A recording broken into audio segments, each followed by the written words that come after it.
حافظ صاحب آپ نے کل کچھ نام لیے تھے، آپ نے بتایا تھا کہ پوچھا جائے کہ فلاں فلاں ملک سے مولانا صاحب کو پیسے آئے کہ نہیں آئے، آپ نے کچھ نام لیے تھے۔ جی ہاں، میں نے ان سے یہی بات کی تھی، اور یقیناً ان کو چاہیے کہ وہ تمام تر فنڈنگ کے حوالے سے بات کی جائے۔ نہیں، کون سی فنڈنگ؟ میں نے بالکل واضح طور پر کہا تھا، اور آج تمام اخبارات میں یہ بات چھپی ہوئی ہے کہ لیبیا سے کرنل معمر قذافی اور جناب عراق سے صدام حسین صاحب کی طرف سے فنڈ آتے رہے ہیں، اور باقاعدہ طور پر پارٹی کے اندر بھی اس حوالے سے بات ہوئی تھی۔ مولانا فضل الرحمان صاحب کی جماعت کو آتے رہے ہیں، بزرگوں نے یہ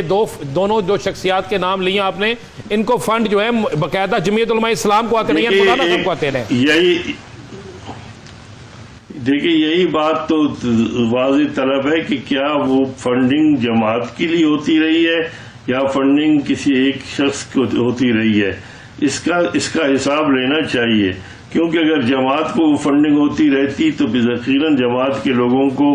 اس کے حساب کتاب کا، اس کے